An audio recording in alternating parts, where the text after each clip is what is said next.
The second step in instructional planning is to write learning outcomes for the topics you are going to deal in the classroom situation. Any program consists of number of courses. Courses consists of number of topics, and each topic then can be further divided into number of lessons of a given duration to achieve the learning outcomes. And if we look at the learning outcomes which are achieved at lesson level, they are going to contribute to achieving the learning outcomes at the topic level. And if topic level learning outcomes are achieved, they will facilitate the attainment of course outcomes, and course outcomes, if attained for the various courses, will enable the learner to achieve the program outcomes. So, in other words, learning outcomes can be written at different levels, and in outcome based education, the program outcomes are at the program level, the course outcomes at the course level, and then you can further think of having learning outcomes at the topic level and learning outcomes at the lesson level.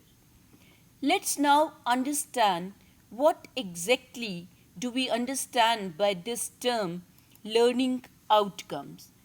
Learning outcomes are the statements regarding what a student is able to do at the end of unit of instruction. If you are teaching a particular topic and student has learned that he'll be or she'll be able to either define, compare, differentiate, identify, write, or design.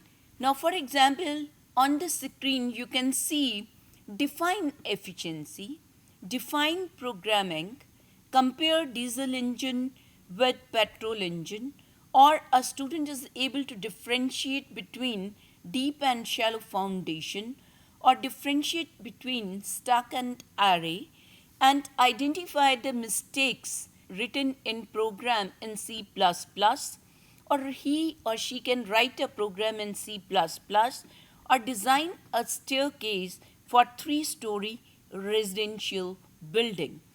Now here you can see all these are examples of learning outcomes from different topics in different branches.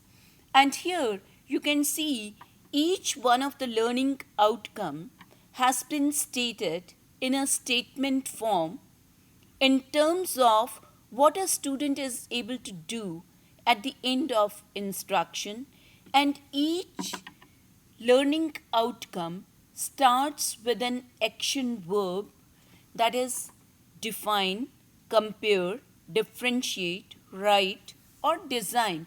All these are action verbs, and these verbs have been used which are observable and measurable. So once you start writing learning outcomes for a topic, you need to keep in mind the task analysis which you have carried out for a topic, and then start writing learning outcome for each element which is a part of that topic.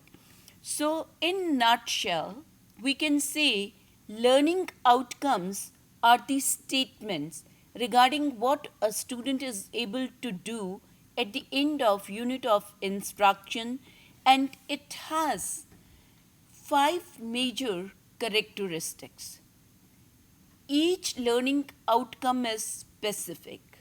Now when you say define, it has only one meaning, and it is very specific behavior which is included in this statement. Anything which is observable is measurable. So any learning outcome which is stated is observable.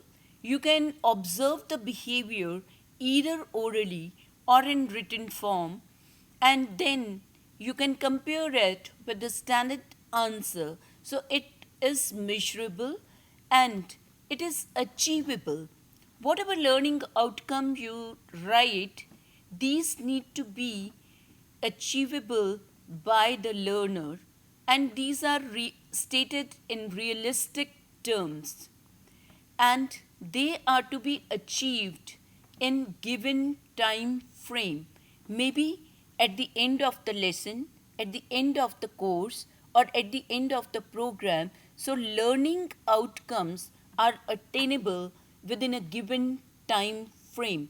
So the acronym SMART stands for the five major characteristics of learning outcomes. So in nutshell, when you are writing learning outcomes for a topic, then topic is divided into lesson. So the teacher needs to write learning outcomes for each element which is a part of the topic.